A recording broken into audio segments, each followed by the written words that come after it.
अशुद्धियां। तो देख, जो शब्द क्रिया की विशेषता बताते हैं उन्हें क्रिया विशेषण कहते हैं। तो अब हम देखेंगे क्रिया विशेषण की अशुद्धियां। उषा दिन दिन रामायण पढ़ती है। अब उसकी विशेषता क्या है? वह दिन दिन, जबकि यहाँ पर दिन दिन शब्द जो है ये अशुद्धि है। इस वाक्य में यहाँ पर अशुद्ध लिखा गया, इसका शुद्ध वाक्य क्या होगा? उषा प्रतिदिन, दिन दिन मतलब रोज का काम है, ये रोज का काम है कि रोज, तो प्रतिदिन रामायण पढ़ती है। वह रोज पढ़ती है, तो यहाँ पर दिन दिन लिखा था जो कि गलत है। इसका शुद्ध शब्द होगा प्रतिदिन। तो शुद्ध वाक्य क्या हुआ? उषा प्रतिदिन रामायण पढ़ती है। अगला वाक्य इसका देखते हैं। लगातार पानी बरस रहा है।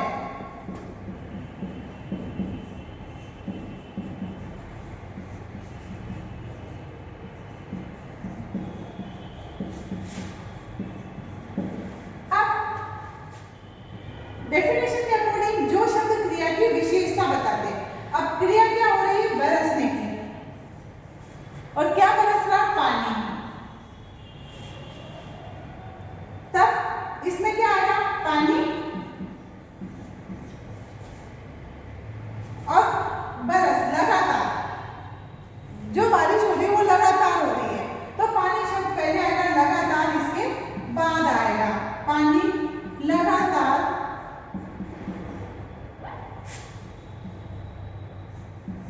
बरस रहा है।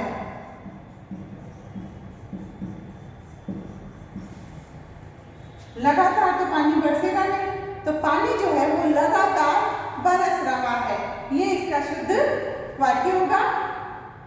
इसके बाद देखते हैं संबंध बोधक संबंधी अशुद्धियां।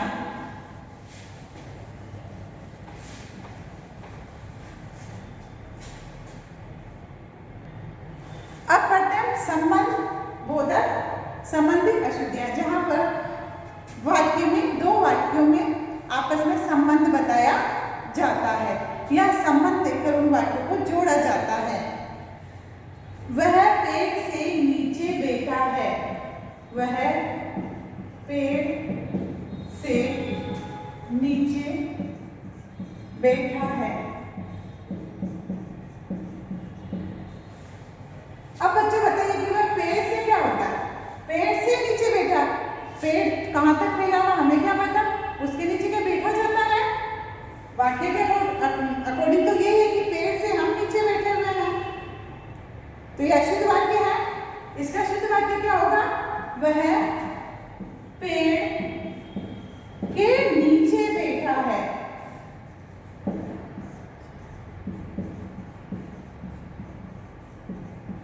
कहां बैठा है? पेड़ के नीचे। पेड़ से नीचे नहीं बैठा, पेड़ के नीचे बैठा है।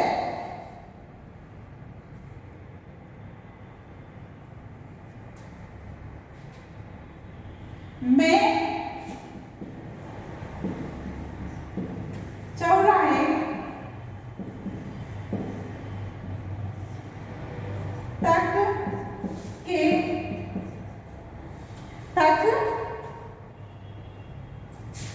जाकर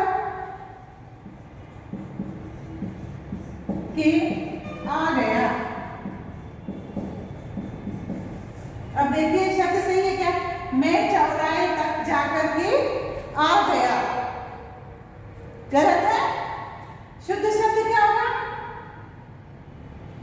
मैं चौराहे तक जाकर आ गया। के का कोई इसमें मतलब ही नहीं है। चौराहे, मैं चौराहे तक जाकर के, वहां जाकर के आ गया, अशुद्ध वाक्य है। इसका शुद्ध वाक्य होगा मैं चौराहे तक जाकर आ गया, मतलब मैं चौराहे तक जाकर वापस आ गया हूं। तो ये थी संबंध बोधक संबंधी अशुद्धियां। अब पढ़ते हैं समुच्चय बोधक संबंधी अशुद्धियां। आपका शुक्रिया जब आपने मुझे सूचना दी। आपका शुक्रिया, आपका शुक्रिया जब आपने मुझे सूचना दी।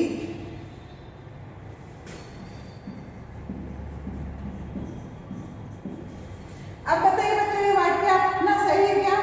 आपका शुक्रिया जब आपने मुझे सूचना दी। गलत है, क्योंकि यहां पर जब नहीं आएगा, यहां पर आएगा आपका। इसका शुद्ध शब्द क्या बनेगा? आपका शुक्रिया कि आपने मुझे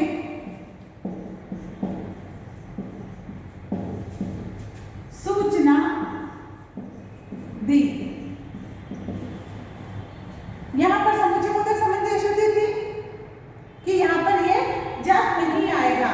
ये इसका क्या मतलब? आपका शुक्रिया जब आपने मुझे सूचना दी। इसमें कौन सा शुक्रिया कि उन्होंने कोई सूचना दी?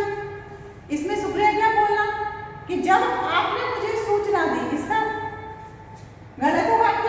इसका शुद्ध वाक्य क्या होगा? आपका शुक्रिया कि आपने मुझे सूचना दी। सूचना किसी भी तरह की हो सकती है, तो इसीलिए वह कह रहा है कि आपका शुक्रिया कि आपने मुझे सूचना दी। तो इसका शुद्ध वाक्य ये हुआ।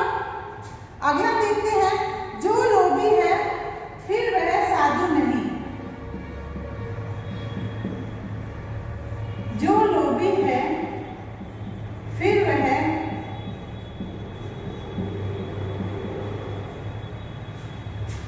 साधु नहीं।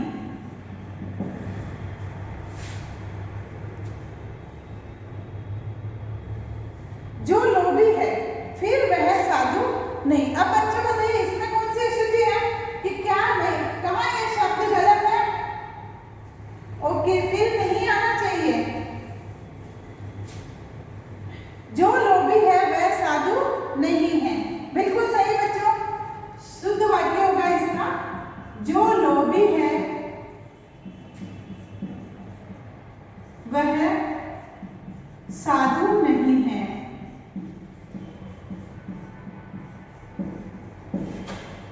जो लोभी है फिर वह साधु नहीं, तो फिर शब्द यहाँ पर नहीं आएगा।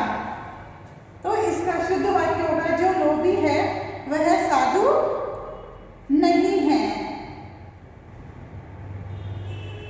इसके बाद देखते हैं विषयादि बोधक संबंधी अशुद्धियां।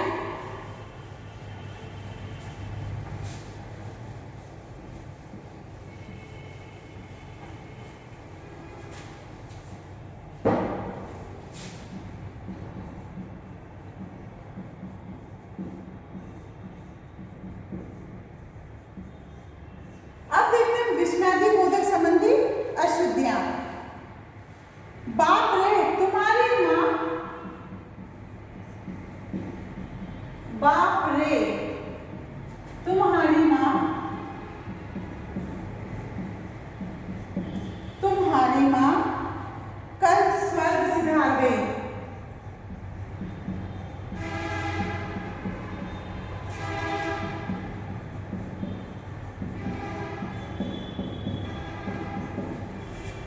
क्या कह रहा वाक्य? बाप रे तुम्हारी माँ कल स्वर्ग सिधार गई। तो बाप रे शब्द गलत है। यहाँ पर समुच्चय बोधक का गलत शब्द यूज किया गया। अब बाप रे हम आश्चर्यजनक जो होता है उसमें लगाते हैं, जबकि शौक के लिए कि किसी के लिए हम शौक प्रकट कर रहे हैं उसके लिए क्या लगेगा? हाय तुम्हारी माँ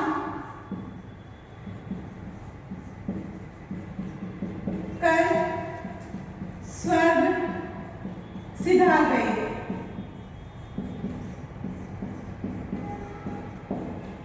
ये इसका शुद्ध वाक्य होगा, क्योंकि शौक प्रकट किया जा रहा है।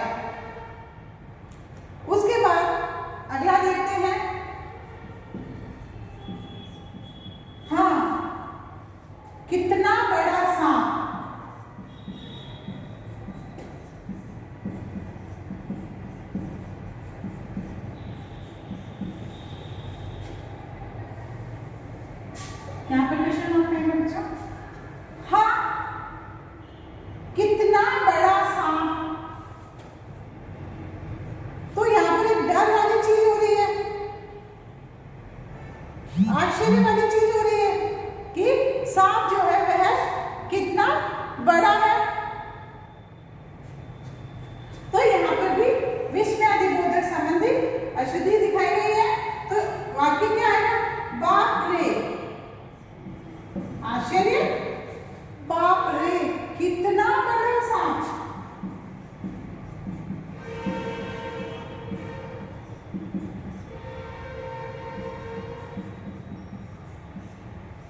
तो ये इसका शुद्ध वाक्य होगा। तो बच्चों यहाँ पर हमने क्या देखा? विस्मयादिबोधक संबंधी अशुद्धियां। तो जो कि ये भी हम करते हैं, कितनी बार हमें पूरी तरह से उस वाक्य के बारे में, उस शब्द के बारे में पूरी तरह से जानकारी नहीं होने पर हम लोग भी इस तरह की अशुद्धियां कर देते हैं। तो आप पूरा ध्यान रखें कि हमें इस तरह की अशुद्धियां नहीं करनी है। अब हम पढ़ते हैं बच्चों व्यंजन संबंधी अशुद्धियां। पहले हम वाक्य रचना संबंधी पढ़ रहे थे, अब हम पढ़ेंगे, उससे पहले हमने स्वर संबंधी अशुद्धियां पढ़ी थी और अब पढ़ते हैं हम व्यंजन संबंधी अशुद्धियां। व्यंजन संबंधी अशुद्धियों में सबसे पहले देखते हैं अक्षर लोप द्वारा अशुद्धियां, कि अक्षर लोप द्वारा हम किस तरह की अशुद्धियां करते हैं।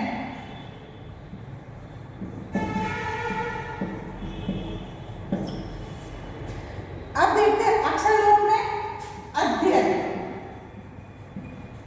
यहां पर अक्षर लोप हुआ है अध्ययन, ये शब्द अशुद्ध है, जबकि इसका शुद्ध शब्द क्या होगा? अध्ययन, अध्ययन।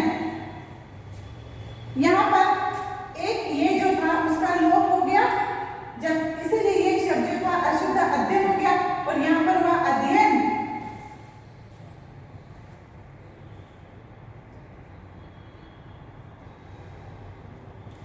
उसी तरह से देखते हैं सप्ताह।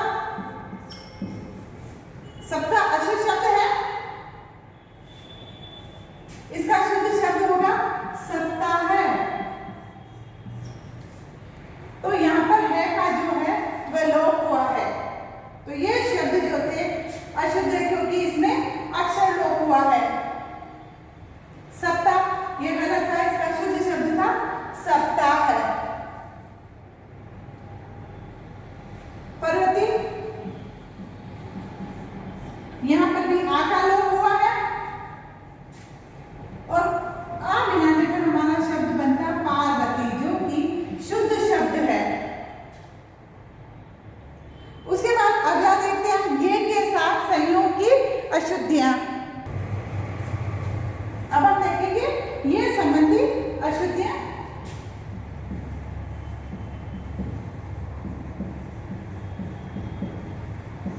ज्यादा, ज्यादा, ये का लोप हो गया यहाँ पर। ये संबंधी ये के साथ संयोग संबंधी अशुद्धि हम देख रहे हैं। ज्यादा ये गलत शब्द है, हमारा शुद्ध शब्द क्या होगा? ज्यादा।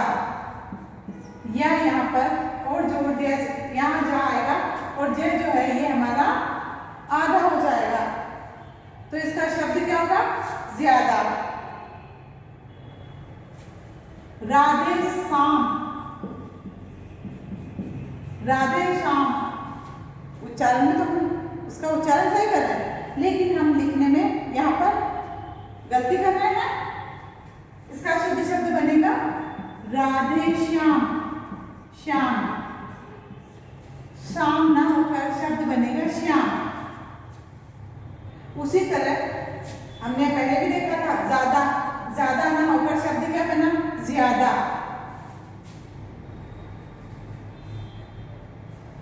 कियारी, कियारी, ये शब्द शुद्ध है? गलत है, शब्द क्या बनेगा? क्यारी। ये इसका शुद्ध शब्द है क्यारी। तो ये था ये के साथ संयोग की अशुद्धियां। अब देखते हैं र के साथ संयोग की अशुद्धियां। अब देखते हैं बच्चों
जबकि इसका शुद्ध शब्द क्या है? असमर्थ। जो ये शब्द लिखा गया था वह गलत था, क्योंकि रे का उच्चारण जो है वह थ से पहले हो रहा है, असमर्थ। तो मात्रा जो रे की है वह थ के ऊपर लगेगी, न कि वह मात्रा मैं के ऊपर लगेगी। मैं के ऊपर वह रे अगर लगा है तो उसका उच्चारण मैं से पहले आएगा, तो ये शब्द हमारा बनेगा असमर्थ। जबकि थ पर रे लगने से शब्द बना असमर्थ। उसी तरह से अगला शब्द हम देखते हैं कार्यक्रम। कार्यक्रम,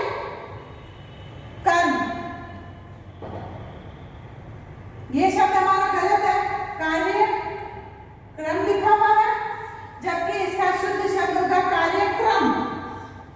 कार्यक्रम, ना कि कर्म।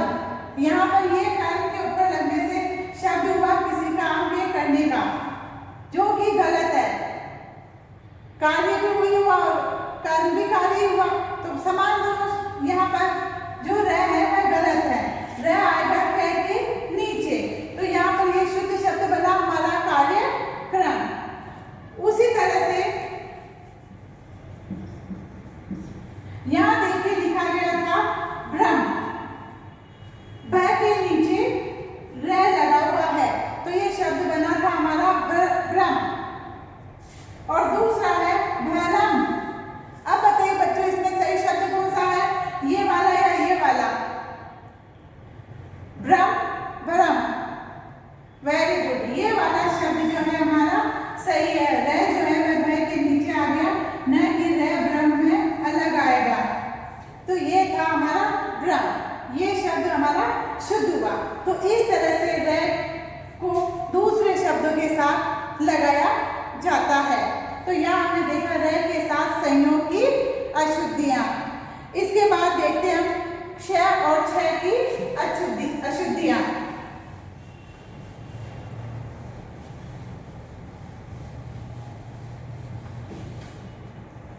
क्ष और छ की अशुद्धियां। अब हम बच्चों देखते हैं कि हम बोल तो रहे हैं छात्र और हम लिख रहे हैं छात्र। गलत है कि हमने बोला तो छात्र और हम लिख क्या रहे हैं, अशुद्ध शब्द लिख रहे हैं छात्र, जबकि इसका शुद्ध शब्द क्या बनेगा, छात्र। ये इस तरह से लिखा जाएगा। छात्र में क्ष छाता वाला लिखा जाता, नहीं कि क्ष से क्षत्रिय वाला। तो यहाँ इस तरह से आप लिखते हैं, तो ये शब्द आपका गलत है। छात्र की जगह शब्द आएगा छात्र। भिक्षा,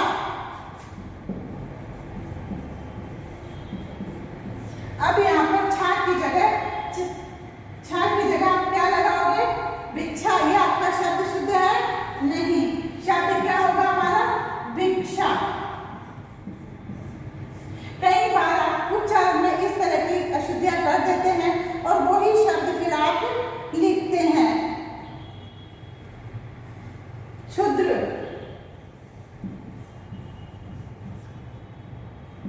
जबकि इसका शुद्ध शब्द क्या होगा, क्षुद्र।